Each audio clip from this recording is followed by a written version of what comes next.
bigger so I could read my notes better, but you'd think if we knew a good eye doctor that we might do something about that problem, but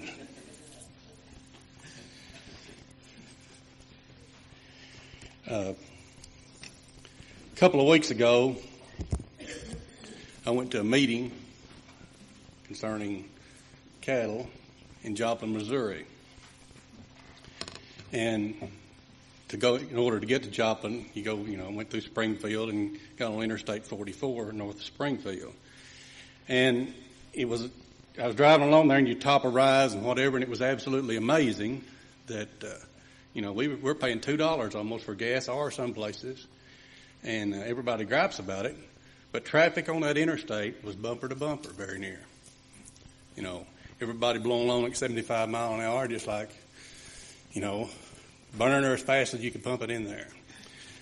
Now, the idea of that is that we're a mobile society and everyone understands the idea of automobiles because that's the way we get from one place to the other.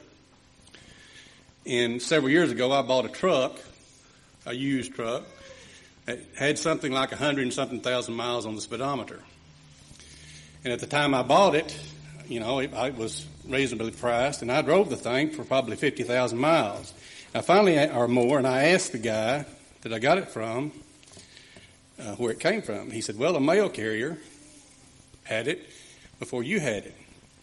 So I contacted the mail carrier happened to carry the mail out by my house, and I met him one day on the road, and I stopped him. I was driving this truck, and I said, how many miles has this truck gone on? And he said, I don't know. I overhauled it at 150,000 miles. And he said it probably has at least 350,000 miles on it when I sold it. And I'd put another 50,000 miles or so on the thing. Now, everybody understands the concept of that. You understand the concept of a vehicle has a useful life, and at some point it wears out. But most of us today consider the fact of a vehicle, and we do what? When it gets so far along, we trade the thing off. That truck, and probably will never do that again, but that truck had as many miles utilized out of it probably as just about you could get. And after I traded it off for several months after that, and I don't know what finally happened to it, I saw whoever bought it after me that was driving the thing around still. So it had lots of useful miles in it. The guy that bought it knew it was a mail carrier. At 300-something thousand miles, he thought it was wore out. I bought it, put another 50 or 60 or 70,000 miles on it, traded it off at 400-something thousand miles, and I thought it was wore out.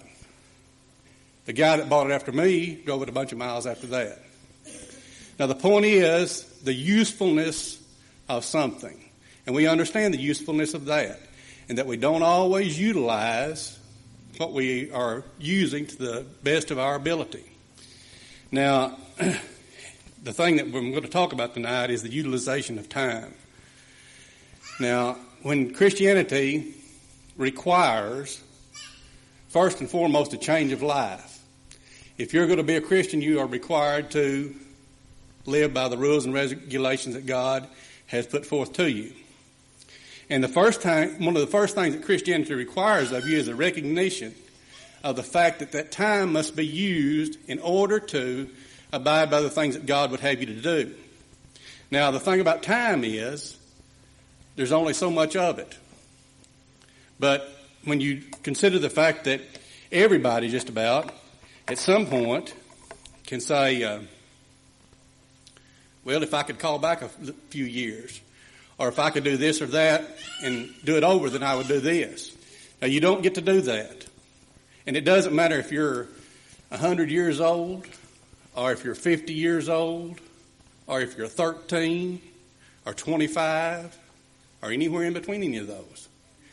There are things that occur as time goes on that must be taken advantage of at the time that they come along, or they're gone forever.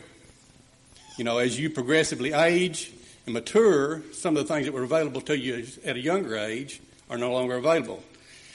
As pointed out in Ecclesiastes 3, where the scripture that we're all familiar with, where there's a time for everything, a time and a season for everything is mentioned. But also, when you go to Ecclesiastes 9, verses 10 through 12, there's something else that's pointed out about time. Whatsoever thy hand findeth to do, do it with thy might. For there is no work, nor device, nor knowledge, nor wisdom in the grave whither thou goest. I returned and saw under the sun that the race is not to the swift, nor the battle to the strong, neither yet bread to the wise, nor yet riches to men of understanding, nor yet favor to men of skill. But time and chance happeneth to them all. For man also knoweth not his time, as the fishes that are taken in an evil net, and as the birds that are caught in a snare, so are the sons of men snared in an evil time, when it falleth suddenly upon them. Several months ago, over a year and a half or so ago, I was visiting a congregation, and you never know when you go into a congregation to visit anymore, which is kind of a sad reality, but it is the reality of what you will be encountering when you walk through the door. And you may not ever know until you're way into the sermon, or into the service rather, that how you're worshiping, so to speak. Even though the building may carry the name Church of Christ and may profess to be practitioners of Christianity, you don't really know for positive until you sit through it what you're about to encounter. Anyway, at this particular place, the preacher was also one of the elders, and he was talking about the thing that was touching about his sermon was that the death of a young lady that had occurred the day before. This was on Sunday morning, and she had died on Saturday. And obviously the man was extremely touched by the fact that this had happened. And he began his lesson by telling the story of how he had come to know her and what the deal was with her. Now, she had moved from a place that was 1,500 miles away from where she was at the time, or the place that he was preaching. And when she moved, she was a young lady in her 20s. She'd gotten married. Her and her husband had moved to this place. And she had not been faithful in her attendance or in her worship to God at this new place. Now, her father at the time had contacted the elders in this congregation, of which the preacher was one, and had told him what the situation was, and had, over a period of a year or so, had corresponded with him about this young lady. And the elder had been in contact with her and had, been in contact with the father and everything. And then all of a sudden she dies. Now, that was time and chance happening to her. His lesson that he gave was mostly concerned with the teachings that father should have done to that young lady. And it was pointed out in the fact that the father recognized the fact that he did not get accomplished what he wanted to accomplish in teaching her. Now, that does not say that, that we got free moral agency there. She obviously was old enough to make the decisions of what she wanted to do on her own. But he still was very concerned. The father was very concerned that he had not reached her. The elder was very concerned that he had also been unable to reach her and to teach her the things that he knew that she needed to be doing. But what did it matter? She was in her 20s. If I remember correctly, had one child and had just had another child. And her death was involved with that birth of that second child. Now, she knew better than the life she was living. She wasn't a bad person, but time and chance happened to her. Time ran out for her. Time was used up. And the time that she had was not utilized to the best that she should have utilized it to. We're participants in life. And a lot of people want to approach Christianity with the concept that we are just here. But it doesn't work that way. You're a participant, whether you like it or not, whether you want to be or not. Once you're born, you're given so much time. You don't know how much time it is, but you're given an amount of time from the time that you're born till you die. And when you reach the age of accountability, that time must be utilized. Must be utilized in a manner that will best produce the results that God expects of you. That young lady's time ran out. It ran out on her a lot earlier than most people would expect it to. But she had not done the things that she should have done. So, we try to hold on at the point of conversion, a lot of us. We try to hold on to the old habits, to the old things that we should do. If you want to change your life, and Christianity should be the major change that you ever have in your life, if you want to change your life, the first thing you got to do is change your life. Now, does that make sense? Do you understand what I'm saying? If you want things to be different, if you want things to be better, then the first thing you have to do, if you want to change your life, is change your life. You know, they say one of the best definitions of insanity is doing the same old thing over and over and expecting different results. You know, and that's what a lot of people do with Christianity. Except the problem there is that the results are going to come way too late for them to do anything about it. Now, time needs to be utilized. You know, and that's the biggest decision that we make.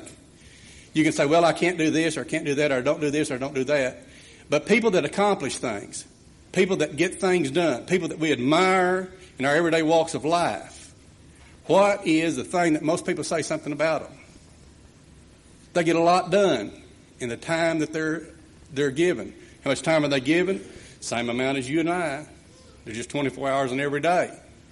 But we do not utilize that time. That's like the old truck. It had a lot more miles in it than I used, or the guy before me, or the guy after me. But that's just like the time. You know, we all sold it short. We sell ourselves short in what we use our time for. You know, when Christ instructs us in Luke 13:24, when he's talking about the performance of your life, the performance of Christianity, he says, strive to enter in at the strait gate. And in Luke 9:23, he says, if any man will come after me, let him take up his cross. When? Take up his cross daily and follow after me. In Mark 13 through 35, when he's talking there about the time that Christ comes, and he says, watch thou, lest he come suddenly and he find you sleeping, has given us the instruction to, what did he say do? Strive, take up your cross, do this or that, because he has confidence in the fact that you can do it. In Matthew 25, you have the parable of the talents. And everybody's heard the parable of the talents when one man given 5, one given 2, and one given 1. The guy with the 1 didn't do anything with his. The guy with the 5 and the 2 did. And everybody's all heard the story. But the point there was, the 1 was condemned. What was he condemned for? He was condemned because he didn't do anything. And by the very fact that he didn't do anything, he was doing what? He was doing something. It is impossible. As I said, once you're born, once you embark on life, it is impossible to do nothing. Now, that doesn't really make sense maybe, but the reason you can't do anything is because you're constantly doing something. You're either doing what you need to do, or you're not doing anything. And most of us want to practice Christianity in the manner that we don't have time to do this, or we can't do that, or whatever. But Christ, in the very fact that he says strive, the very fact that the parable of the talents, he gave these people talents. The instruction there to us, the lesson for us to get from that is that those talents are possessed by all of us to a greater or lesser degree. But in order to best utilize those talents, we have to do the thing that we must do. And that thing is, from the very beginning, the very fact that we are going to profess Christianity and practice it, then we have to utilize our time in order to develop those talents and utilize them for Christ. Otherwise, you will not accomplish what you want to accomplish. You'll be sorely disappointed in the fact that you did not get done what you wanted to get done on the day of judgment. When Christ gave the Great Commission, he said, go into all the world and teach. Go and teach. Action. Action must be taken. Christ wants us to grasp the concept of service to him and his ideals, and believe in the idea that whatever talent we possess, that we're capable of expressing those. Now, you know, people have a tendency to, just like that truck, say, well, I haven't got time, or I can't do that, or I just can't work that in. Well, can you or can you not? You know, every day is given to each of us in the same manner. And in Ecclesiastes, once again, in 12, we're told to remember our Creator in the days of our youth, when the evil times, don't come upon us, when age has not taken hold of us. But the thing about that youth is, every day, in one sense, is youthful in the early morning and progresses. And that day should be planned. Remember thy Creator in the days of thy youth. He's talking about your lifetime there. But if you take it on a day-to-day basis, on a week-to-week basis, on a month-to-month basis, the idea there is to practice good time management. If you're going to be Christian, then you need to be Christian all the time. Now, granted, you have to do other things. You have to earn a living. You have to do all those things. But from the time that every day, do you say, every week, do you say this, and this is the time that I'm going to set aside for study, or for visiting, or for attending church, or whatever? Those works must be carried out. But they cannot be carried out without some planning. And too often, we don't plan enough. We don't think about the things that we are doing. We don't think why we need to do this or that. We have a tendency to think we'll coast in, that the time that we're utilizing that will not be thought of, that we'll just, that the idea that we hadn't got the time to do this, that we can't make it from here to there or do this or that, is the thing that we can't really do. But Christ, when he gave the Great Commission and told people to go and teach, when he gave the idea of the talents, when he tells you that that you need to do this, to follow me, when you have the idea that when Christ was walking after his resurrection in Luke 24, he had risen from the grave and was walking along the road with some of his disciples, and they were talking about what had just happened. He said, they didn't know it was him at the time. And he said, what is the deal? What are you talking about? And their reply to him was, are you just a stranger in Jerusalem? Do you not know what's going on? This thing is big enough. It's well known enough that you are going to try to come along here and say that did you just stumble into this deal? Do you not understand what it was?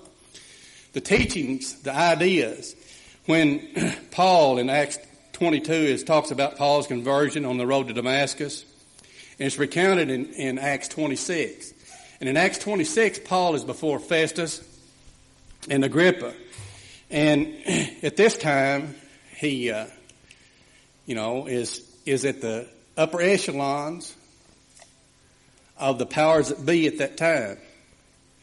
And Christ demonstrated back here, when these people said that, have you done 26, when Paul, I'm going to read you a few verses 24 through 29 in Acts 26. And as he thus spake for himself, Festus said with a loud voice, Paul, thou art beside thyself. Much learning doth make thee Damascus, in his teaching to the Gentiles, being sent to the Gentiles to teach them. But he said, I am not mad, most noble Festus, but speak forth the words of truth and soberness. For the king knoweth these things, before whom also I speak freely. For I am persuaded that none of these things are hidden from him. For this thing was not done in a corner. And Paul said, and then Agrippa said unto Paul, and this is a statement that we've all heard preached on several times, when Agrippa says, Paul says to King Agrippa in verse 27, King Agrippa, believest thou the prophets? I know that thou believest. And then in Agrippa's reply in verse 28, then Agrippa said unto Paul, almost thou persuadest me to be a Christian. And then in 29, Paul says, I would to God that not only thou, but also all that hear me this day were both almost and altogether such as I am, except for these bonds. Almost and altogether. Are we almost Christians? Are we almost utilizers of our time? Are we almost the thing that we should be? Or are we all together? In 2 Timothy 4, Paul says he had fought the good fight. He had finished his course. He had kept the faith. He had done the things that he was supposed to do. He had utilized his time. He had put forth from the time of his conversion. Before his conversion, he was a servant of God with all good conscience. But after his conversion, he put forth the time and effort to do the things that he could do. And by that he had fought the good fight, he had finished his course, and he had kept the faith, demonstrates that it's possible, both to do and to know.